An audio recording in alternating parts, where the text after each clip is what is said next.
Eu queria, gente, fazer um convite pra vocês agora, pra vocês se aconchegarem aqui, ó. Sente o climinha, tentei deixar a luz um pouco mais baixa, tá friozinho, ó. Tentei pegar um ângulo aqui pra vocês verem a fogueira e a nuvem, né, que tá lá fora. Então, entrem um pouco nesse lugar, nesse clima, né, nesse ambiente, porque hoje a proposta é a gente falar das coisas da alma, das coisas do coração, daquelas coisas que realmente importam, sabe? E às vezes, eu também passo por esse processo, a gente fica achando que a gente não merece parar um tempo pra alegrar o nosso coração, alegrar a nossa alma, mas a gente não só merece como precisa. Então, todas as outras coisas agora podem esperar um pouquinho, né, seus outros compromissos. Esteja presente aqui, porque se você está aqui é porque você tinha que ouvir o que eu vou dizer e a gente era para ter essa troca. Sintam-se à vontade. Então, hoje a gente vai falar um pouquinho sobre o primeiro capítulo deste livro, que eu li ontem, que é A Ciranda das Mulheres Sábias. Quem escreveu esse livro é a Clarissa. A Clarissa é a mesma autora do Mulheres que Correm com os Lobos, que é uma outra obra também fantástica e maravilhosa, só que eu acho que o Mulheres que Correm com os Lobos é um livro bem denso. Tanto é que vocês encontram Clarissa Pinkola Estes. Eu vou deixar... Estes, eu não sei pronunciar o nome dela, na verdade. Eu vou deixar depois na descrição da live, tá? Na legenda direitinho o nome do livro e o nome da autora, podem ficar tranquilos. Mas é a mesma do Mulheres que Correm com os Lobos, que é bem conhecido. E aí, tanto é que vocês encontram vários grupos de estudos, né, do Mulheres que Correm com os Lobos, porque é uma leitura fantástica, mas ela é um pouquinho difícil de entender. Já esse livro aqui, eu achei ele muito fácil de entender. Apesar dela citar algumas coisinhas, alguns pontos da teoria junguiana, da psicologia analítica, não é nada que você não consiga, mesmo assim, ter uma leitura fluida, sabe? Por isso que eu gostei bastante desse livro. Além dele ser pequenininho, gente, eu li em 1h30. Eu sentei e li de uma vez só. Porque ele é uma leitura fácil, além de tudo. Então, além, né, de indicar para que vocês comprem e leiam, vocês devem achar na Amazon. Esse aqui eu comprei. Minha irmã me deu, eu ganhei de presente. Então eu não comprei. Mas na Amazon, com certeza, vocês encontram super fácil. E hoje a gente vai falar um pouquinho sobre o primeiro capítulo deste livro. Eu vou explicar um pouquinho.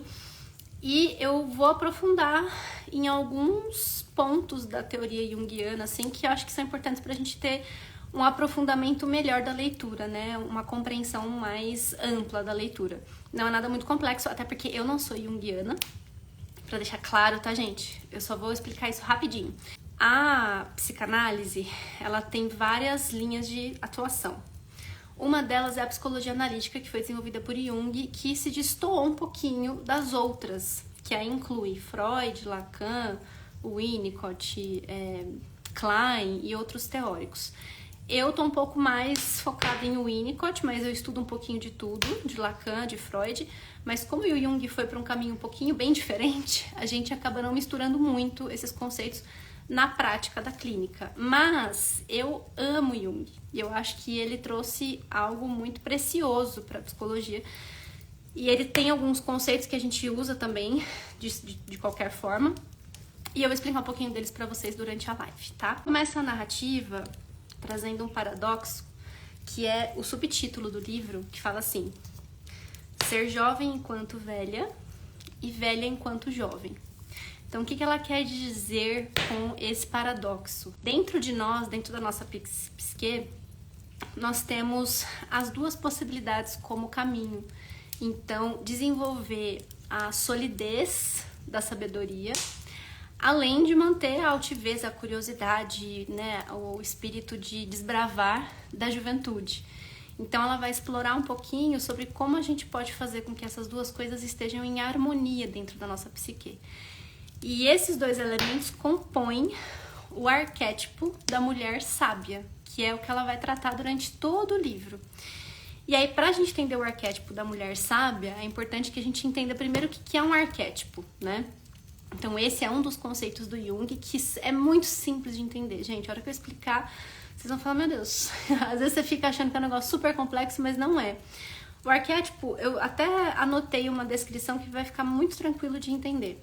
Ele é como uma herança psicológica, que é um resultado das experiências de milhares de gerações de pessoas nos enfrentamentos do seu cotidiano. Então, todos nós, desde a história do início da humanidade, do primeiro ser humano que existiu, até hoje, lidamos com questões do nosso cotidiano. A gente nunca, não existe uma pessoa que nasceu 100% bem resolvida, né, no mundo. A gente sempre está lidando com questões. E aí o Jung, ele vai estudar quais são as origens e os padrões dessas questões, que estão presentes para todos os seres humanos de forma absolutamente integral e generalizada. Então, todo mundo vai precisar lidar com isso em algum momento da vida. Então, por exemplo, um arquétipo, o mais básico de todos, que é o arquétipo de mãe. O que é o arquétipo de mãe? Se você existe, é porque você teve uma mãe. A existência pressupõe a existência de uma mãe, certo? Então, se é uma condição inerente biológica para todos os seres humanos, em algum momento da vida todo mundo vai ter que lidar com o fato de ter uma mãe e quais são as implicações disso no seu cotidiano. Então, você vai ter que lidar com, por exemplo, a idealização da mãe, com a ausência da mãe, com a presença da mãe. A mãe vai ser uma questão para todos os seres humanos. Então, isso é um arquétipo, é o que caracteriza um arquétipo, certo? Deu para entender? Não sei se desse jeito fica um pouco mais simples, né?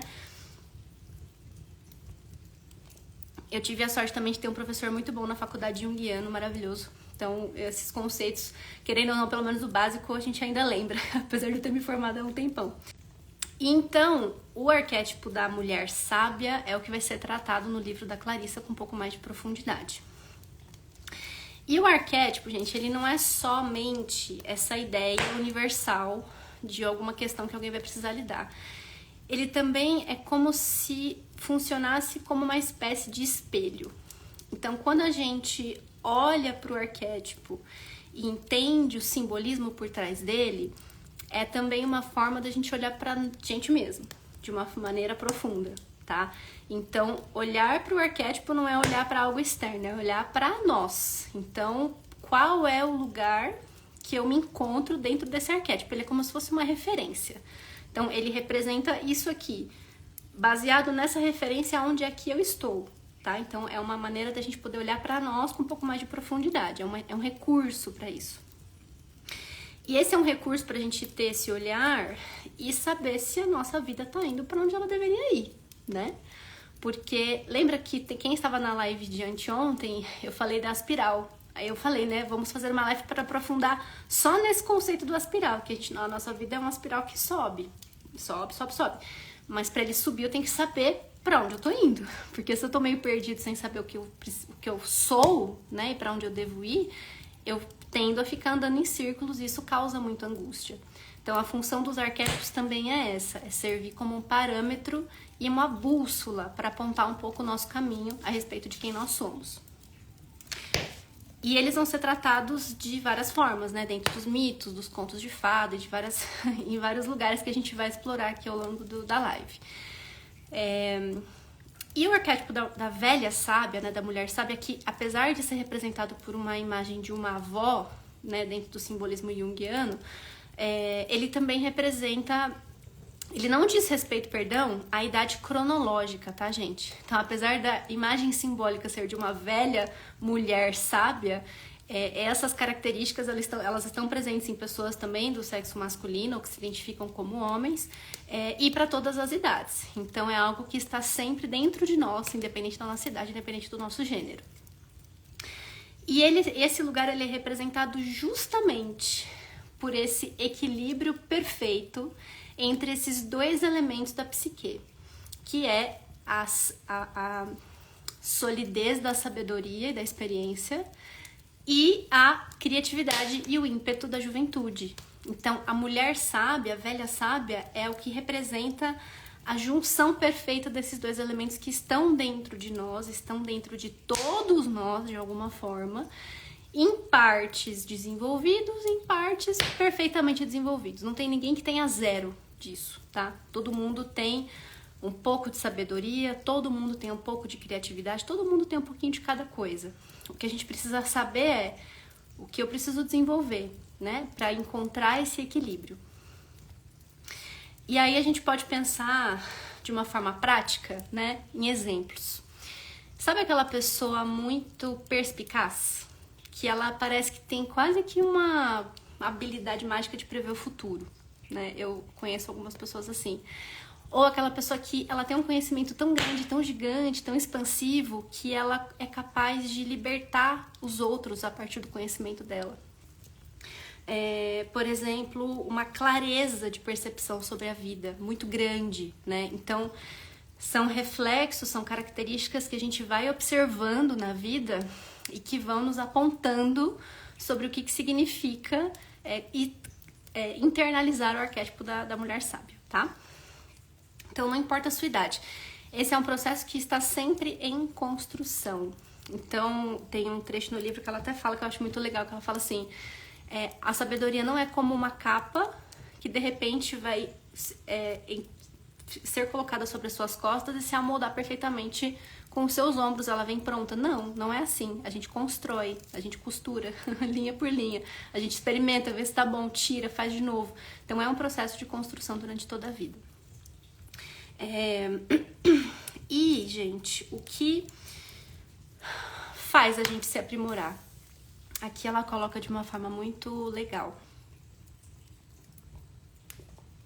Esse refinamento de quem nós somos, ele normalmente vai acontecer a partir de um evento importante na sua vida.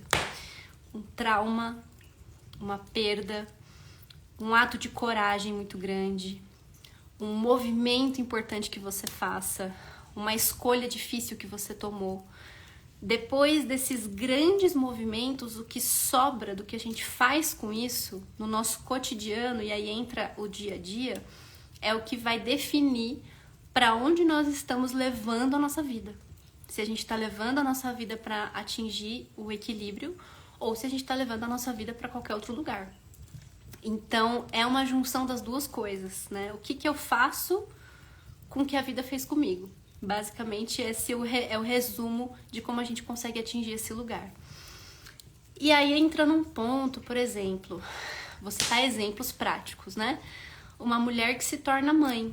Eu fui doula por muito tempo. Eu trabalhei muito tempo com mães, né? Muito próximo desse contexto da maternidade. E eu pude ver de perto, gente, o quanto de fato ter um filho pode ser uma coisa muito transformadora. Muito transformadora. Não são poucas as mulheres que mudam de profissão, não são poucas as mulheres que saem de relacionamentos que não estavam fazendo sentido, que se tira uma força não sei da onde para movimentar a vida para onde ela acredita que precisa ir. Parece que acende uma luz dentro dela, assim. Isso é muito comum de observar em quem tem filhos, né? Quem se permite passar pelo portal da maternidade dessa forma. Mas, né, por conta da nossa sociedade e devido a vários outros elementos que eu não vou aprofundar aqui, que tem a ver com sociedade, com a política, com várias coisas, às vezes a gente pode achar que para uma mulher você só consegue encontrar esse lugar de realização a partir de ter um filho, tá? E isso não é verdade. Então, isso é muito importante. A maternidade, ela pode ser uma ferramenta para que você acenda essa luz dentro de você e crie coragem para se movimentar, sem dúvida. Eu fico muito feliz quando eu vejo que isso acontece. Mas se você não tem filhos ou não pretende ter, como por exemplo o meu caso, você pode encontrar isso de outras formas, né? E aí a Clarissa vai falando sobre isso no livro. Então, por exemplo, parir uma ideia, realizar um projeto, né? Movimentar algo, se movimentar na própria vida. Enfim, criar algo, grandes gestoras, desde a CEO de uma empresa até a benzedeira que mora aqui na rua de trás, sabe assim?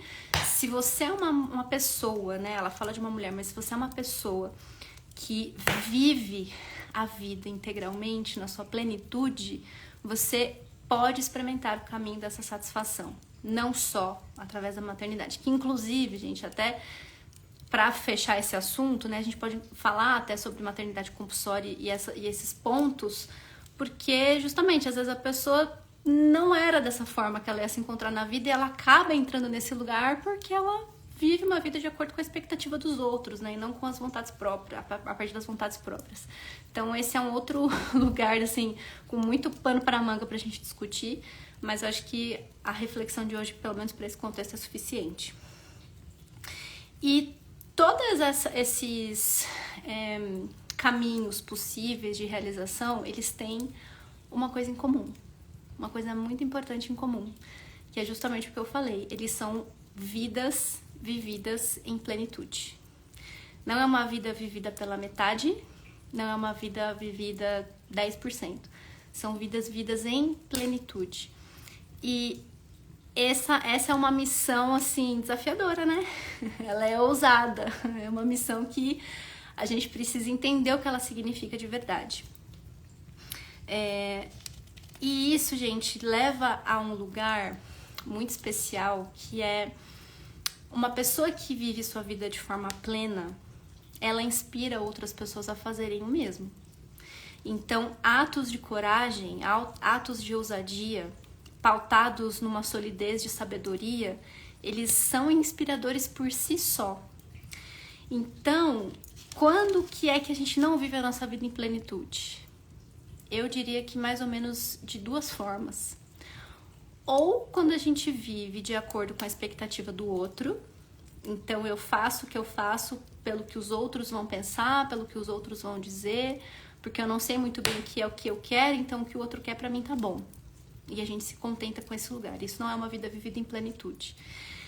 E um outro caminho é quando a gente tem uma certeza tão grande, mas tão grande, que a gente quer enfiar a nossa verdade goela abaixo pro outro. Como se só a nossa forma de viver a vida fosse correta, fosse adequada, fosse legítima. Então a gente vira aquela pessoa um pouco chata, digamos assim, né? Eu já fui muito isso, sou, às vezes todo mundo é um pouco em algum momento, mas de tentar impor o outro a sua verdade. Quando você sabe quem você é, quando você tem convicção do que é, que conversa intimamente com você, você não perde tempo nem com a expectativa das pessoas que não deveriam estar ali, e você também não perde tempo tentando enfiar a sua verdade goela abaixo dos outros, sabe? Porque às vezes você fala assim, não, mas eu vou ser autêntica, então eu vou viver tudo do jeito que eu quero, mas você pode esbarrar no espaço do outro. Vou citar um exemplo, mais um exemplo prático, né? Por exemplo, a minha família não bebe, isso é um fato. Eu tomo um vinho de vez em quando, uma cerveja de vez em quando, nada demais.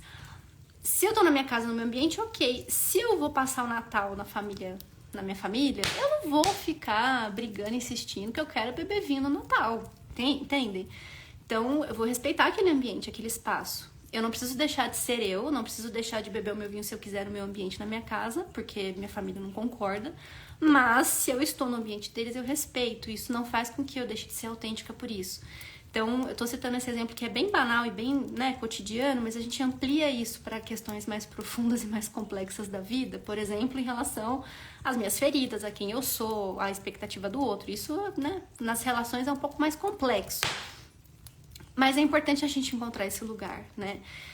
Saber quem eu sou, saber em que ambientes eu posso ser quem eu sou, sem perder a legitimidade e sem desrespeitar o espaço do outro. Então, isso é viver uma vida em plenitude, de alguma maneira. E aí, gente, quem tem olhos pra ver se inspira. Você não precisa ficar preocupado com o que o outro tá fazendo da vida dele, porque você já tá ocupado demais fazendo o que você acredita que é verdade. E se isso é algo inspirador, as pessoas vão olhar e vão se inspirar. Não porque você tá fazendo por elas, mas porque é simplesmente inspirador pelo que é. Então, isso faz com que vocês experimentem uma leveza no existir, sabe? É algo que eu tenho experimentado um pouco, tenho tido uns vislumbres assim, e parece que é muito bom, né? A gente vai trabalhando para chegar cada vez mais perto.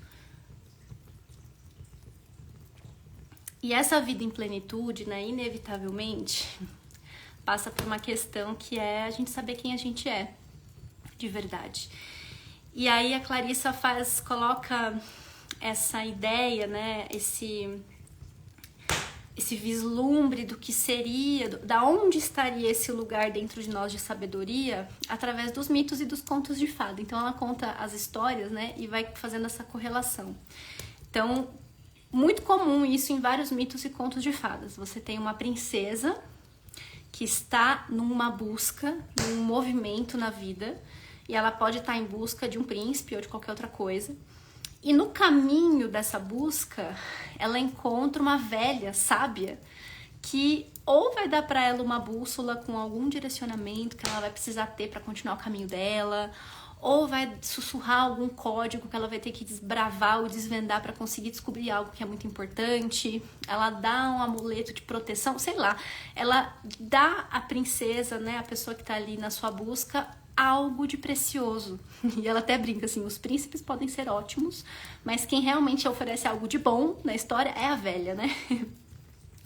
E essa jovem, ela absorve esse conhecimento, absorve essa sabedoria para conseguir seguir o seu caminho de uma forma mais assertiva ou mais segura.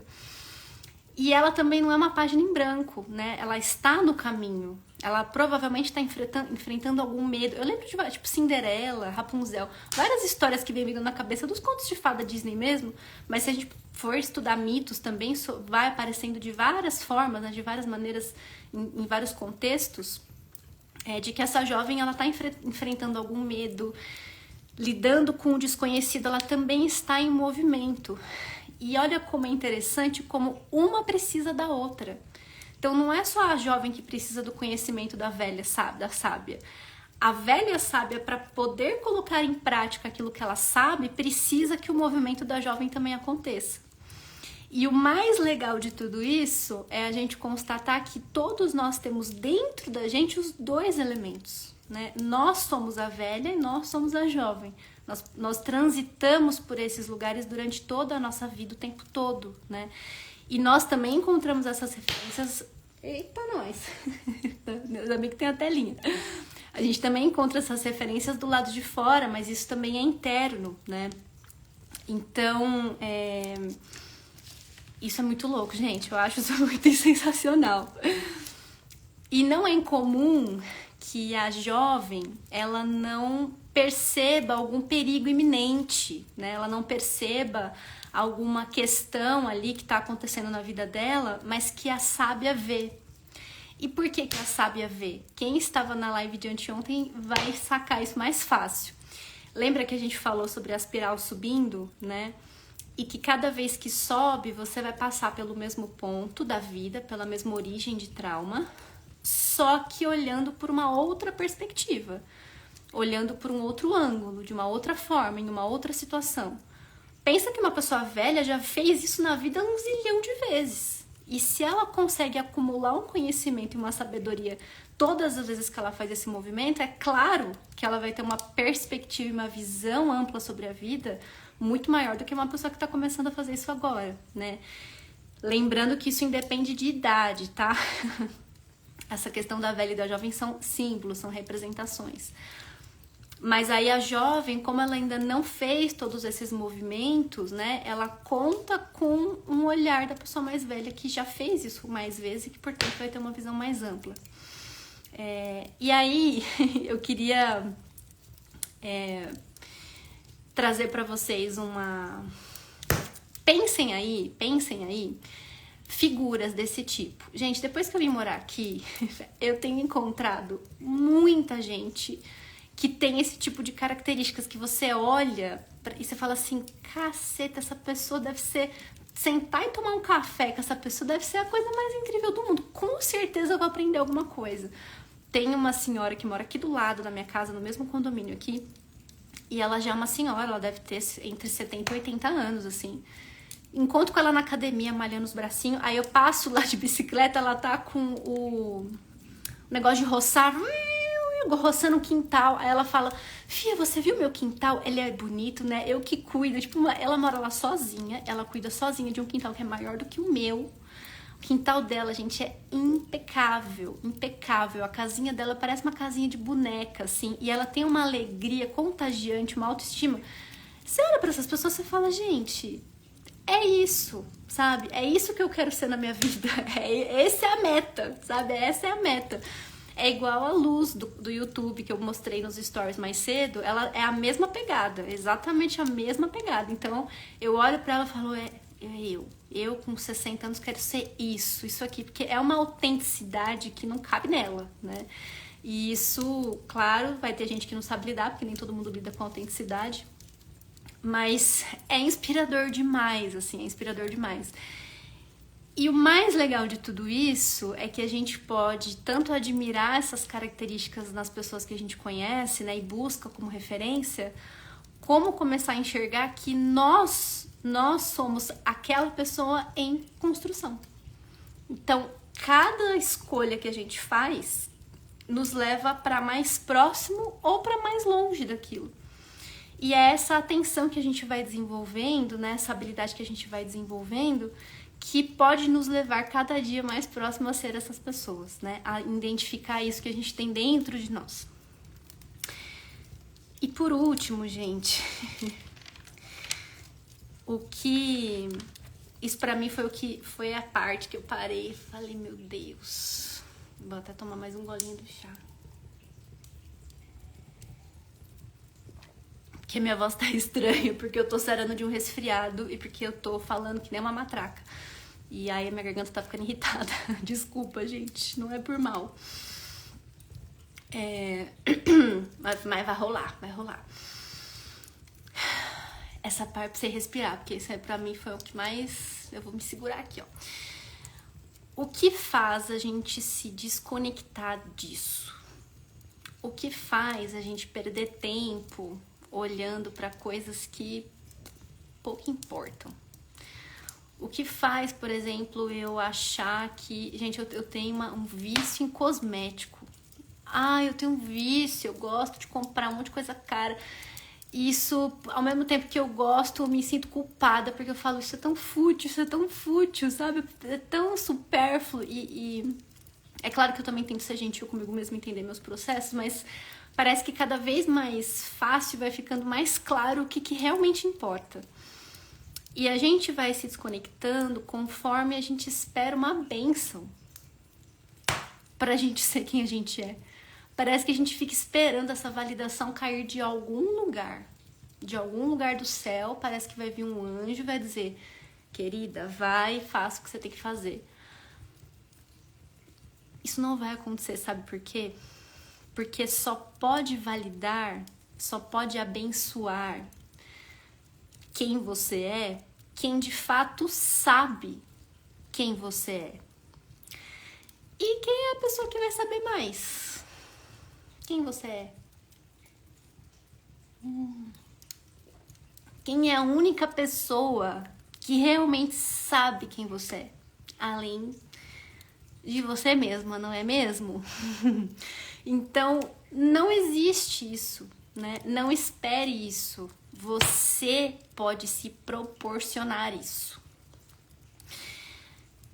Porque, gente, a bênção, ela não te capacita a nada. Ela não vai te dar uma coisa que você não tem. Ela te mostra aquilo que você já é. Então, se validar não é achar que você é aquilo que você ainda não tem. É olhar para aquilo que você já é e falar, é isso aí, querida, você já é. Pode ser. Apenas seja, então. Já tem dentro, sabe?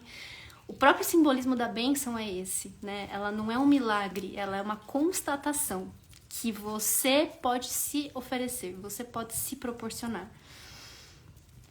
Aí ela fala aqui que essa bênção, ela se baseia na visão comprovada dos atributos inatos internos da sua alma. É nisso que ela vai se basear. E você nasceu com isso. Já tá aí. Tipo, já tá aí dentro. Entendeu? Então, gente, se você tá aqui nesse momento, você já é abençoado, entendeu? Já foi. Este momento, ele serve para isso. Para te lembrar disso. Então, se você tá aqui, não se esqueça. E aí, o que a gente tem que fazer, né? Se afastar de quem não tá preocupado em olhar para esse lugar. Então, se afaste de pessoas que não ressoam com essa sua vibração, com esse seu pensamento. Que a gente não aceite ser jogada pela vida em lugares que não tem nada a ver com quem a gente é.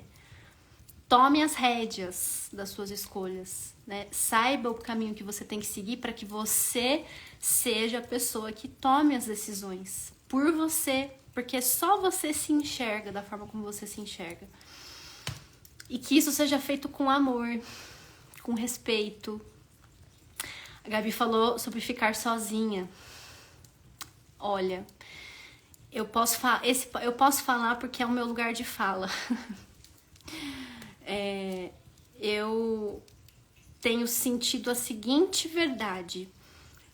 Enquanto estou bem sozinha e não dependo de relações ou pessoas para me promover o meu bem-estar, as relações que eu construo, elas partem de um lugar muito verdadeiro e não de uma carência. Então, enquanto eu não aprendo esse lugar, não adianta me relacionar, porque as relações elas não vão preencher esse vazio. Não vão, porque ele só é preenchido por você.